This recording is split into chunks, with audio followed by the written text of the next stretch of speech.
Hello, everybody. Welcome back to another episode of the PCM Hockey Podcast. Today is episode 4, and it is a big one. We waited to do this one for a week because we had a pretty big week. We had the draft, we had free agency, and just so much was going on. But I'm going to talk about our guests that we have today, Calvin, Hector, and Mark Jones once again. And how was your guys' week? Mine was good.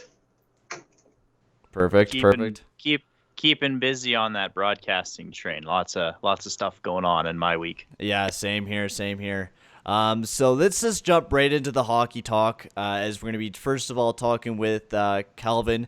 He'll be talking about the Calgary Flames and give us a little insight on what happened at the draft and for free agency for you guys. Well, for sure for the Flames, they've been really busy these last couple of days, and it's been a while since they've been active in an offseason. Normally, they just do one or two signings, and they draft their guys. But Tree Living was very vocal this offseason, saying they needed to draft more defensemen, and he was also saying how a lot of the Flames D-men would not be getting qualifying offers, and so a couple of them have walked. But just going to the draft, the Flames were originally going to pick 19th overall, and they actually traded up not once but twice. And I think that was smart because they didn't have any third-round picks, and they were able to acquire 2 extra third-round picks by moving up in the draft. And they still got their guy. They got a player out of the Western Hockey League's Kamloops Blazers, Connor Zary, in the first round. And you know what? He's a center, and they're kind of slating him to fit into that top 2 or 3 line center position, and I think that's a good ad for them.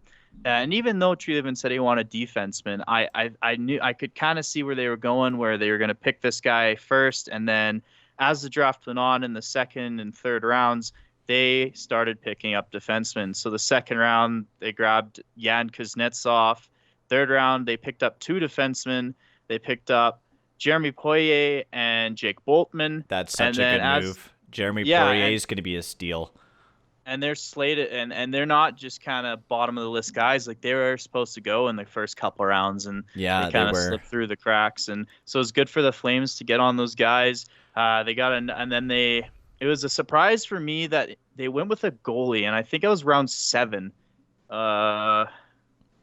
don't have. Okay, I'm looking at a graphic here, and I don't think they have him on here. Yeah, I could try. Sorry. Here it is. So he's a goaltender out of Russia. They got him in the 5th round. It's Daniel Chechelev.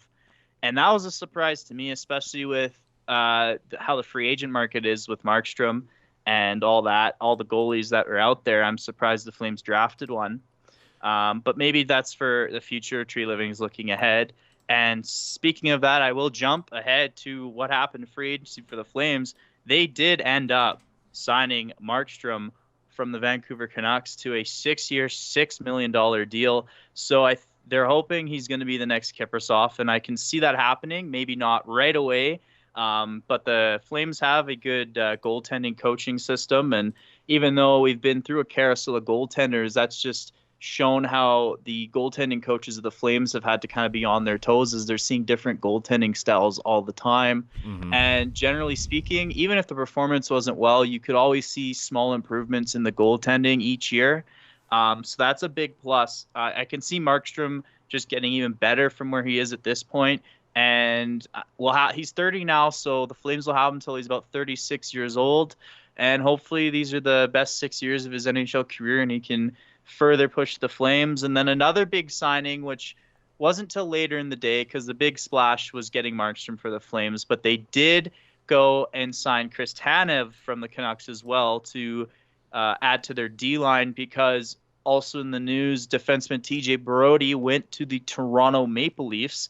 I think he has a little bit of history in Toronto, so I feel bad because TJ Brodie's been with the Flames his entire career. Mm-hmm. He was drafted in 2008. And personally, when he got drafted, I was like, I'm going to like this guy. Like, I've always liked TJ Brodie, even when he was kind of, slacking a little bit. But looking at his production numbers over the seasons he's played in the NHL, he's close to 30 points a season. So that's a good average to have as a defender. That's a good benchmark, even if it's not, the top point getter defenseman. But it's sad to see him go. I hope he does well in Toronto. But that's why the Flames then went and got Tanev, because now they're bringing in another veteran defenseman, and I think Tanev brings a bit of grit to the defensive line. Brody was a little bit feistier of a defenseman, but he was also caught flat-footed sometimes. He, a little bit of turnover issues, and so it's kind of nice to see that defensive swap. And then, on the smaller front, the Flames re-signed Buddy Robinson and I'm blanking on his name. That's not good for me. I should be on top of these things. Tobias Reeder. Oh, you guys. I thought he went to Buffalo. Oh, he did go to Buffalo. Sorry. Here, I can find it for you. Let me just see here. Oh boy, why am I? Lewis. I can't really say. Sorry. Brian Froese as well. Wow. Brian Froese, Alex Petrovic, and you also got Zach Ronaldo back as well. Ronaldo, that's what I meant. And then the signing that surprised me the most is that, again, the Flames went to a Canucks free agent. They got Louis Domingue, and he's a goalie, and I can see where they're coming from. He's probably gonna play the bulk of the season in the AHL. And obviously he wasn't a big contract for them either. He's league minimum, so that's not terrible. But the Flames have so many goaltenders in their system, and unless they're planning to trade some of those prospects in such a way, maybe in the future, say at a trade deadline or a team that's really in need of a young goalie, they're loaded in the goaltending category. Yeah. It's going to be interesting to see where the next couple seasons go for that, especially with now having Markstrom as, I guess, our benchmark starting goalie. And we'll just see how the rest of the season plays out. But the Flames have been really active this offseason. I am, for me, seeing how the two teams between the Oilers and the Flames are building up their teams and just how much better the teams are getting. I'm loving it, because I know this intense rivalry that we're going to have this whenever the season starts. It's just going to be so intense because we're going to be so competitive.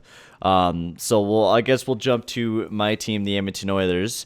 And it was a pretty good offseason. The draft, of course, we didn't have any second or third round picks because we decided to trade those away to Anthony Ciu and Mike Green and also Tyler Ennis as well. I don't mind that we lost those picks. It sucks that we didn't have a second round pick. I don't understand why all the Oilers fans are having their panties in a bunch about this shit.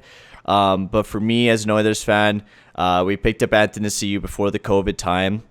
We didn't know that hockey was going to be canceled, and we didn't know that we were going to have a flat cap.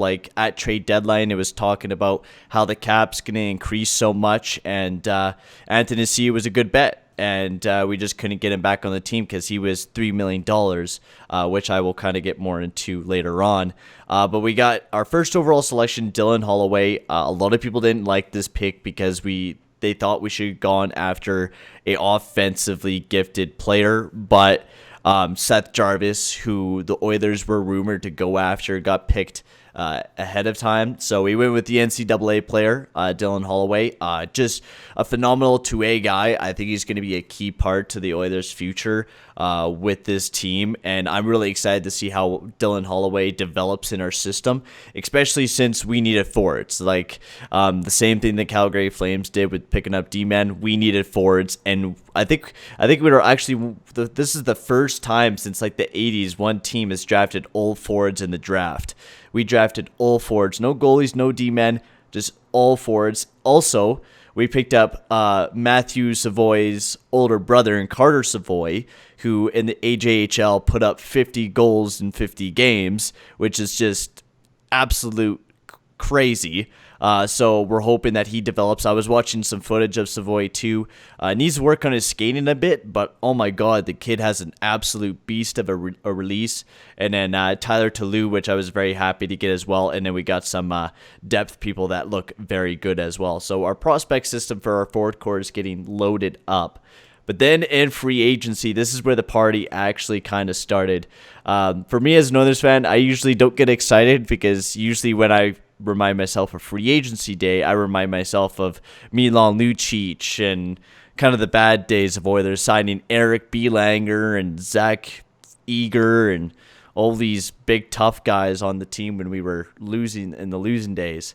But we were able to get in Tyler Ennis, Kyle Turris, Mike Smith. Well, I mean, I'm not very happy about Mike Smith, but and Tyson Barrie. Tyson Barrie was the biggest one.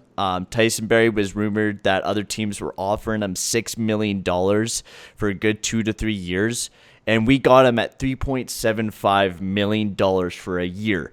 It's a steal of a contract. He's going to be on top of that power play. We actually get a guy that can break out that puck and can do so much for us. Now, we weren't able to get a big goalie. We were going to go after Jacob Markstrom. We were giving him like 7 years at $5 million, which is the reason why we probably even boosted up the higher value of Markstrom's contract, and the reason why it was $6 million. And Calgary Flames got a very good goalie, and we lost out on it. We lost out on Thomas Greiss, as well to the Detroit Red Wings, and we ended up with just going back to Mike Smith. I'm not excited about it. I'm really not, because Mike Smith, I seen how he was last year. He's just going to get worse. He's almost at 39 years old now. He's just not going to get any better. So I don't know what's going to happen, if we're going to be maybe making another deal or something. I'm not too sure. But the Mike Smith deal was a very dumb idea. We signed some depth talent as well, and we got the Puljujarvi back. Finally, Jesse Puljujarvi changed his mind on hating the Oilers and has decided to come back to the team. And that's basically it for the Oilers. I'm very impressed with the offseason, though. And I guess we'll head it towards Mark with the Vancouver Canucks. How well did your team do during the offseason? Well, firstly, you probably have to cut this part out. Can you hear me okay there? Yeah, we could hear you perfect. Okay, so we'll carry on. Well, first of all, in the draft, they didn't have a lot. Well, they didn't have anything until the 82nd pick overall, and that was the third round because of previous transactions trading players away. They went with D-men, and the highlight in the two of the first three picks are D-men from, looks like from the Finnish junior, and then from a couple from the States, or another one is from the States, I should say. Their top three picks go Finnish, and then somebody out of Minnesota, Jackson Kuntz, and then Jacob Truscott out of the under-18 team in the U.S. Joni Jurmo, defenseman, is their first pick that they get in the draft. It's their third round, 82nd pick. They've gone with, I mean, obviously any of these picks, unless you're someone like from a Canucks standpoint, a Pettersson, a Hughes, something like that, you're not going to be seeing them in the lineup probably for at least 2 or 3 years. So you're planning ahead.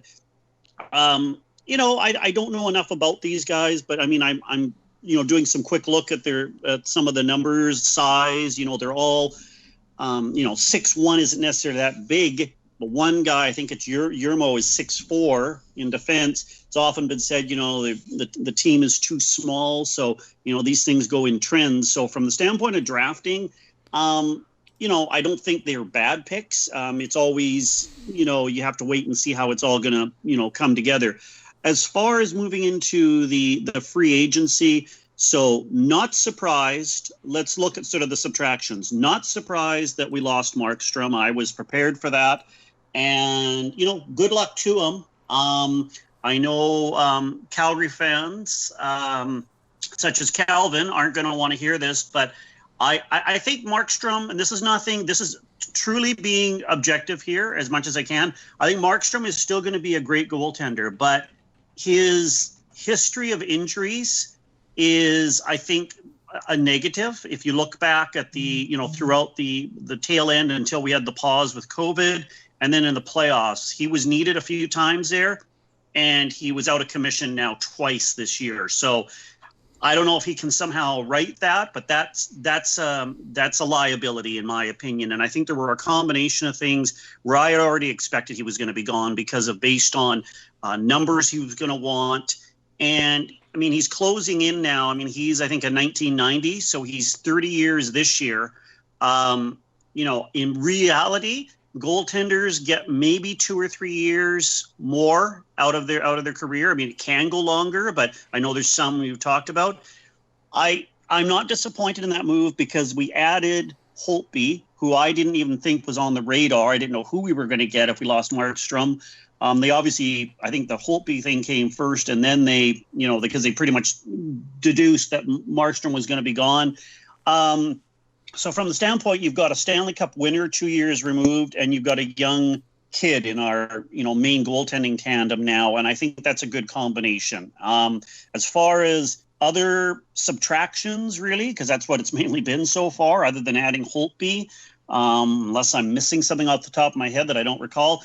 We lost Tanev. That's, again, he's an older player. He's been with the team, older in terms of, I think he's about 31 maybe right now. So, he's still got some years left in him, but I guess he went and got the money that he could get, and, good on him. It seems that Calgary's using Jim Benning as all the draft or all the scouting, because they're just picking up Vancouver I know guys. They did that to the Oilers last year, picking up Talbot and Tobias Ryder and shit like that. They did that last year too. Well, and I think Treliving personally is he's running out of a roadway here. I guess he's gonna, or runway. He's got to get something done. I mean, yeah, they made it into however they went in the playoffs there, but he's now got to come through on something. And I mean, I'm not saying these aren't going to work out for him, but then he adds Domingue, who we had as a sort of an extra. Some extra strength in goaltending in terms of having another NHL caliber goaltending. Interesting move on that. I guess we didn't qualify him, or we didn't, make an offer to him. So, so from that standpoint, there's those moves. Then the other player that I guess Vancouver has lost so far is Stetcher.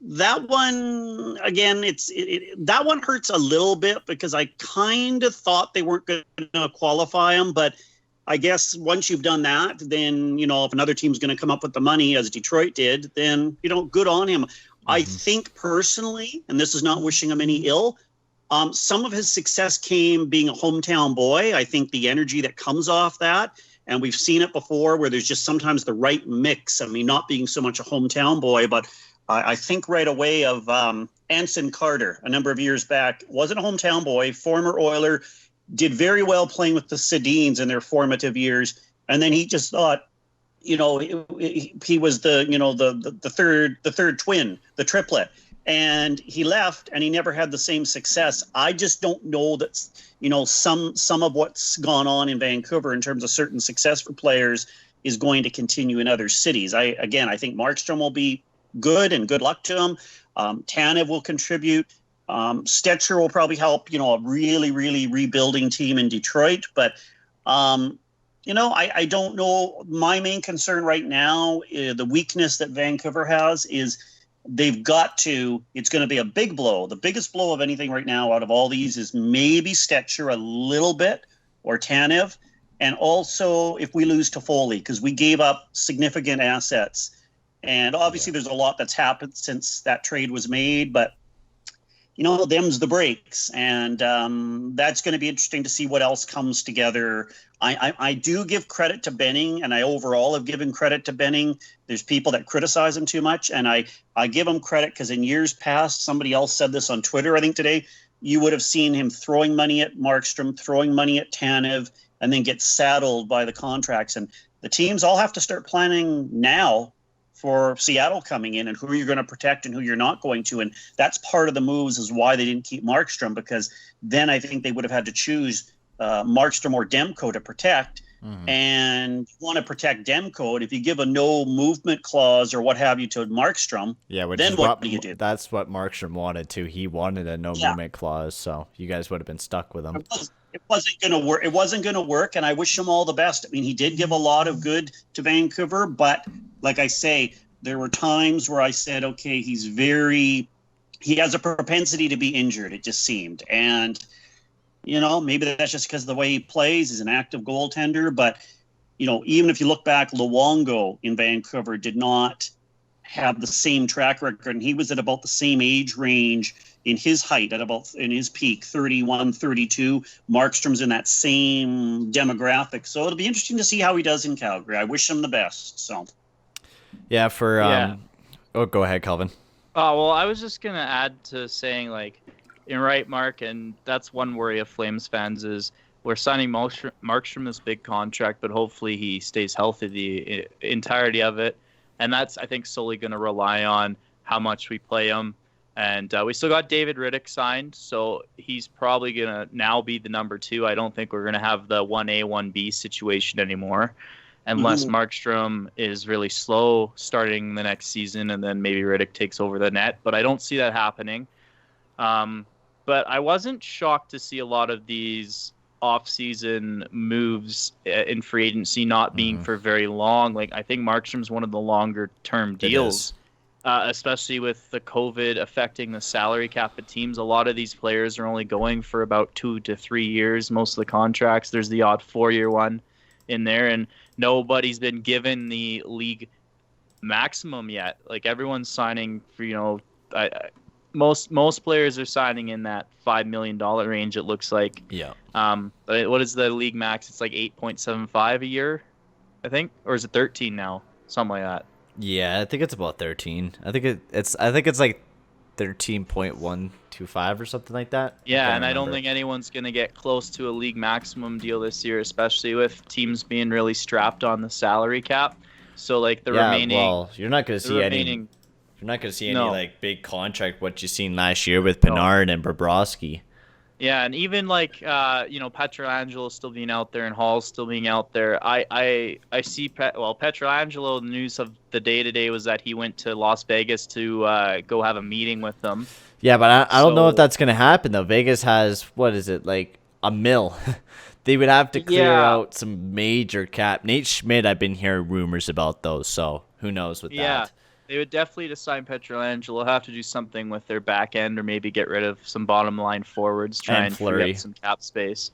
And the Fleury situation, I mean, I think everyone in the league and everyone that kind of pays attention to the roller coaster that has been Marc-Andre Fleury the last couple seasons, I think they're thinking he might end up in Seattle. And that might be a funny situation, having two teams enter the league and less than 5 years and he ends up being picked by both of them. That would be the first time in fucking NHL history, I think.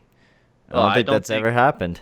I don't even think there's been an expansion draft like within 5 years of each other. Most of the time they back when so when Minnesota and like all the teams, there was like what years it was like 1999 expansion, and I think there was a 2001 too, because that's when Atlanta came in. Right. Okay, so the early 2000s was the first time in like the last 20 years that it'd be two kind of close to each other. And I mean, that would be interesting down the road. And that's the thing that teams are thinking about this free agency as well, is when you're signing players, because Seattle, the expansion draft's 2022, so that's coming up really quick. And so they got to really think about these signings and who they're going to be able to protect down the road and who they're going to maybe want to move and leave vulnerable to Seattle to pick. Yeah, that's the thing that I liked about what Edmonton did. Go ahead, Mark. Seattle's in next. Sorry, I guess there's a delay there. So I was just say Seattle's in, I believe, assuming it was normal non-COVID times, they would be coming in not this. Well, we would be into the 2020-21 season, but they're coming in September or like October of 2021. We're one season away from Seattle coming in, so that expansion draft happens sometime in the next year. So that's why the teams have to plan now, because they start playing, assuming everything goes normally here, they start playing 1 year from now. So right. Yeah, I think my years are out of whack just because COVID's felt, this 2020 year has felt like 5 years, to be honest. It has. It's been a weird one. Yeah. But, so that's why I like what the Edmonton Oilers did this offseason, because getting Barrie to a 1 year deal, you don't have to really worry about protecting Barrie. Like, if you lose him, you could go after somebody else, and we also have Bouchard and Broberg, who should be ready by time Seattle comes in the league to jump up in the roster. Then we also have James Neal, who I'm hoping that we can just get off to go over to Seattle, which also would be another player that would be, he got drafted by Vegas in the expansion draft as well, and would get picked up by Seattle. That would be funny. You would be in the same team as Fleury if that is a big rumor. But yeah, so Who is your biggest surprise out of this year's free agency that left their team to go to another one? Calvin, you want to start with this one? Sure. It's a tough question because I've mostly been paying attention to the Canadian market, so to speak. Like I've just been listening to a lot of like local radio, so that they talk a ton of Flames and they don't really go too in depth about the American moves. I'm going to kind of go around your question. Instead of saying who my most surprised was, I kind of want to give a shout out to a former Salmon Arms Silverback player. He's with Detroit right now, and his contract was up, and they re-signed him. So perfect. That must mean a lot. Taro Hirose, he got signed to a 1-year deal. I think it was 1-point-something million. So that's good for him to keep on the NHL's Detroit Red Wings and stay in the league and keep an eye on him for Detroit. But, I mean, a lot of teams were cap-strapped, so it wasn't as surprising to see some players move. And because Calgary had so much cap space, it was kind of the obvious that Calgary was going to try and use some of that money to get the bigger contracts. Mm-hmm. I am still surprised that Taylor Hall hasn't signed with anyone, but I think that's just because him and his agent are backlogged with how many teams are interested in him. Yeah, I think so too. I think that there's like more than half the league Ottawa, Buffalo, Detroit, New York, the New Jersey Devils, Predators, Columbus. I'm pretty sure, and the Bruins are in on it too. Like you have a dozen teams that are in on Taylor Hall and Pietrangelo and stuff like that. So it's a big one. So I'll reword my question. Well, how about we talk about some Canadian teams then? And we'll jump to the Montreal Canadiens. And I just got to say, what is Bergevin doing? I've been saying that for years, but what is he doing? Is he like smoking some good kush or something? Like, is he trying drink a little bit too much? Yeah, is he imitating Chiarelli? Trading Max Domi and a third-round pick for Josh Anderson, who is at least a third liner, and sign him to a huge $5.5 million deal. The rumor going around, though, is that Max Domi and Claude Julien were button heads a lot. And so it was either you get rid of your coach or you get rid of the player. And I think team-wise, it just was smarter for them to get rid of Domi. The return wasn't great, but like there's nothing you can do when that happens. It's just a chemistry thing. But the thing is, like, you could have played a little bit more like patient with it, right? Like, if you qualify an offer him and someone gives you a qualifying offer, you're going to get some picks from that Domi, that Domi signing. I would have played it. Like what we did with Jesse Puljujarvi. Now he is a lot younger player, not proven like Domi, but I would have waited for the right deal because I was hearing like Montreal being in on Patrick Laine. Why wouldn't they have been pushing that deal, Domi for Laine? I would have been pushing that a lot more than the Josh Anderson for Domi deal. But what I also heard was they were looking for physicality as well. So who knows? Mark? Yeah, well, I'm going to add a couple things. First of all, start in no particular order, but I'll say Vancouver. Credit for them. Apparently, Holtby comes here for less money than was on the table in Edmonton. So, credit to Holtby, and I think he's a good addition. But as far as overall surprises, I guess, credit to Edmonton getting Turris. I kind of thought it might be a good fit for the right price in Vancouver, but it was just a thought. Local boy again, BCHL connection, as Calvin's mentioned with Salmon Arm. Their expansion twin, the Coquitlam Express, had it was Burnaby Express for a while and had him there. But as far as Edmonton, I mean, getting him, that's one addition that I think is good on him because he's had some good numbers and he was quite a high pick originally, if we remember back possibly. Calgary has surprised me a little bit. I'm surprised about Markstrom. I never saw it on the radar until the last maybe 1 or 2 days heading into free agency that Calgary went after him. And, they've got to solidify things. But Calgary has kind of surprised me because, like I say, the funniest thing is it's like they're trying to make it the Calgary. I know there is a team called the Calgary Canucks in the junior ranks, or there was. They're trying to make it the Calgary Canucks because they've picked up 3 players that were on the roster in the bubble last season here, just a couple months back. So Calgary is, trying to certainly make some additions, and, they're trying to go with some experience and some proven, key players. And so they've kind of surprised me because I didn't know. Again, I don't follow Calgary really, really closely. There seems to be had been some deficiencies that they've tried to address. I mean, goaltending, I think we've seen it's been the Talbot for Smith for Talbot, carousel there, one season to the next. And then, I don't know enough about their defensemen, but I mean, like, they're getting a quality guy in Tanev. Did they overpay? I don't know. And then, like I say, then they're adding some depth with an NHL somewhat experienced or some experience under his belt goalie with Domingue. So that's kind of surprised me. I haven't followed Montreal enough off season with Ottawa signing Matt Murray. Good on them. As far as, Stanley Cup winner, kind of like Vancouver getting Holtby but Holtby as a sort of probably as a number 2 now. And then as far as who was the other team I was going to touch on there? I'm just trying to think. Was there something else with Ottawa? Toronto? I think. What's that? Toronto? Were you going to touch on Toronto or just Toronto with adding?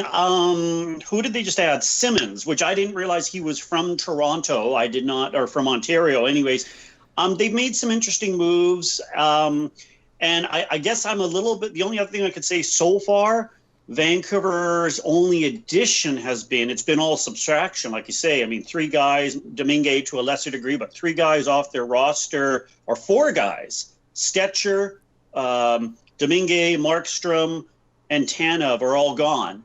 Like I say, I would say at least 2 of those I'm not surprised about. One, the Domingue, came out of left field, which, okay. The Stetcher one, I think, is going to hurt a little bit potentially in terms of the subtraction, but I just don't know if he's going to have the same, sort of jump. I don't know how to put it, the same sort of feel in Detroit, but that's just my opinion. So overall, I think all the teams, and Montreal does seem to be, again, I'm not an expert on it. They do the Domi thing really surprised me. Like, I think Columbus wins that one. I don't know enough about the other player or players involved, but I couldn't understand that. Why would you, but like you say, maybe if it came down to a coach versus the player thing, they've made that decision, and it's just like, okay, well, but maybe that was the best offer they could get. Often we don't know. Maybe they tried to get Lanny, and it wasn't going to come together for them. So, yeah, I just gotta say, like, you're gonna have a coaching conflict between Domi and Julien. Well, what's gonna happen with Domi and God, why am I forgetting his name? Tortorella? Tortorella. I was going to say Trotz for some reason, but Tortorella. I've heard that I think they've had discussions already. I can't remember what they were explaining on Sportsnet or whatever, but Domi kind of likes the way that Tortorella works, because Tortorella tells his players what to do, and Domi kind of likes that a little bit. Like, he wants to be told, like, be put in that certain spot. So we'll see how it all works out and see if it works out. I think they only signed him for a year anyways, so it's not too bad of a deal. Montreal, I thought they were going to go make some big moves, but they didn't. Toronto's actually been making some moves today as well. And during the episode at the starting there, they also made a move. I got a notification on my phone saying that they signed Zach Bogosian to a 1-year, $1 million deal, which I like for the Toronto Maple Leafs because that's a big defenseman that they need. They also made a deal as well. I can't remember the exact details, but I know it's Andreas Janssen for Joey Anderson from the New Jersey Devils. So, yeah, just straight up. And they would have to sign Joseph Anderson. He's an RFA, but they freed up $3.4 million of their cap. So Joey Anderson also only played like 18 games, but he's probably going to be really cheap for the Toronto Maple Leafs. And how big is he? I want to see how big he is because he might be an option. But what do you guys think about the Toronto Maple Leafs offseason? Do you guys like their plan of getting tougher and more physical? Early prediction here, and I don't know how many people are going to say, well, I mean, everyone always says this every year. I think the way Toronto is now bolstering their blue line with big D-man, they're going to make a deep playoff push this upcoming season, no matter whenever we get this next NHL season on the roll, however format they do it. I think Toronto is going to now finally be a big force to be reckoned with because now they have that offensive power and they have big defensemen. Yeah. So it's going to be not only now tough to score on them, but it's going to be tough to try and prevent them from scoring. And that's what you want in the NHL. You want to have both good defense and offense, and you want them to kind of cohort their way and mix together so that. And like I was saying about TJ Brody, he's put up good numbers for the Flames being with them since 2008. And so that's he's a good defenseman to play alongside of somebody that's really good, like Morgan Riley. I think he's going to be a perfect guy to put alongside of Morgan Riley. Now they have Simmons, right? And then they also add Bogosian. So that's just another key piece to that blue line. And yeah, it's a scary looking team. Like I've always made fun of the Maple Leafs because they always make fun of every other team, but this year they have actually put together a very good roster. I think Kyle Dubas has really done a dent to the Toronto Maple Leafs. I think they'll be able to win a round this year. I don't think they'll be able to go like super, super deep this upcoming season, but I do think like the year after that, I think they'll definitely be almost Stanley Cup like contenders for sure. I don't know this year. I think they definitely need like a bit more playoff experience, winning some playoff rounds and stuff like that, and getting. Who do you think is stronger in the East then? Who do you think could take them out necessarily? Because I don't see that many powerhouses in the East seeing where this is going. So you got Toronto, which is a pretty good powerhouse. Tampa Bay Lightning, they still have the same team. Of course, they still got to get Cirelli, and they still got to get They got to get their shit together practically because they definitely got to clear out a lot of cap. So you might see the whole Stanley Cup thing. I don't think they'll be able to go back to back, but that'll still be a team to be reckoned with. You still got Carolina, who I've been hearing a lot of rumblings about. And if they get a good goalie, they could be a very strong team. It sucks that they weren't able to get any goalies from like Marchand or Halpy, but that's a hard market to attract anyone. Philly would be a very tough team if Toronto were to, example, face them in the conference finals. Philly and Toronto have had a long history of a rivalry, like back when Darcy Tucker was playing and stuff like that.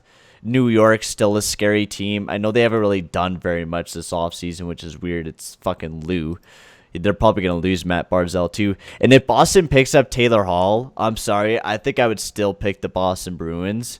Even if they still lost Charlie McAvoy, the Boston Bruins, they've always somehow have been able to build their team back up, even when they look like shit. So we'll see how it all plays out. And it all depends on how well John Tavares and Austin Matthews really play when you do get into the playoffs. That's going to be the biggest thing. No doubt about that, the Toronto Maple Leafs will be close to winning the Cup. But I don't think they're going to be able to get past either the second or the third round. I think they're going to get close, but they're not going to make it to the Stanley Cup Finals. And I could say the same with the Oilers. I don't think we're going to make it past the second round. We are a good team, but I don't think we're going to make it past that because of our goaltending. And with goaltending, you have to have a lot of things go right. Like you really, really do with everything going into the playoffs. You have to have a lot of luck. And bringing in Zach Bogosian's a huge piece to that team. So you really don't know. And I mean, we're not even done free agency yet, so teams could still bolster up and get better. But we have also seen years where like Columbus beats one of the best teams in the league in the Tampa Bay Lightning. So teams can look really good on paper, but sometimes it can get overruled by the underdogs, which is how the NHL goes. But I don't think Toronto's going to get past that point. We'll jump to another team. We'll jump on to the Winnipeg Jets. They did some moves. They picked up Paul Stastny, and all the rumors about Patrick Laine have kind of quieted down, which is nice for the team. They didn't do too much defensively, but I do like the re-signing of Dylan DeMello. He's going to be a perfect defensive defenseman for that team. They've also got Bellevue back, but who knows what's going to happen with Brian Little. I feel bad for the guy. Just been injured. He can't get past it. I hope maybe he gets healthy, but he's contemplating on retiring, so we'll have to see on how that goes. But What do you guys think of the Winnipeg Jets off season? First thing I'm gonna get my mic to. Oh, Go sorry. ahead. I was gonna say, Peyton, are the cops after you or something? I hear a few sirens going I don't on know. in the background there. You blowing a bit too much smoke out of those windows I see at the state campus. Probably. Unfortunately, I gotta hop out of the pod. I gotta get going for a special Thanksgiving/birthday supper. But I think Winnipeg, they're kind of their window's closing real fast on them. So I don't know what they can do this season to improve, but I feel like a lot of pieces are gonna move next year. I do like the Cole Perfetta pickup though. Team.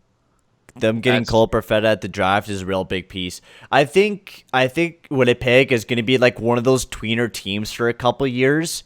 I think for a good because they lost their chance in the conference finals. I think for the next 2 years they're going to be a tweener team. I don't think this year. I think they just make the playoffs and they pick up another good prospect, and they fall out of the playoffs because they do got to deal with Line. Who knows about that? That's going to be a pain in the ass. But I think sooner or later this team will be a powerhouse again. They just gotta build it back up.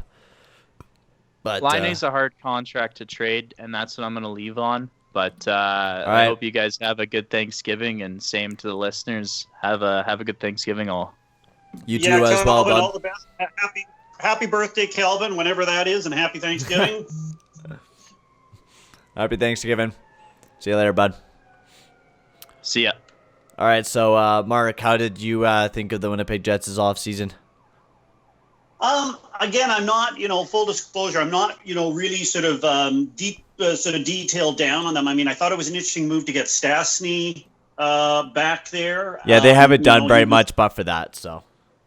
Yeah, so it's really hard to really pinpoint, where they need to, maybe address some things. I mean, they're good in goal. They're, and I mean, they sure have Vancouver's number every time. So, I mean, and that doesn't, necessarily say things one way or the other. I mean, it just sometimes teams match up well against another team.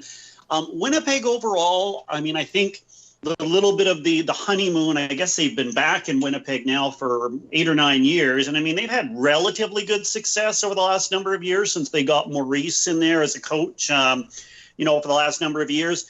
I really don't know what to say. I think they need to, stay steady with where they're at. I mean, It's not like they need to blow things up, and it's not, but I guess the Laine situation is going to be an interesting dynamic. Just to go back, I know Calvin's gone off the call, but I was just going to say that, in terms of the East, and, you can sort of look at the Canadian teams and look at Toronto and that. But I mean, I do say that I don't know if I would say Toronto's quite ready. They've got to prove themselves in the playoffs, and they've had early exits aplenty compared to where people thought they should be. And, upset by Columbus, whatever else has happened in, different times, or taken out by Columbus. The fact of the matter is that I think in the East, not just looking at the Canadian teams, Philly is still going to be they've got a very good goaltender in Carter Hart, a quality coach in Vigneault. I mean, he hasn't won a cup, but I mean, he's proven himself.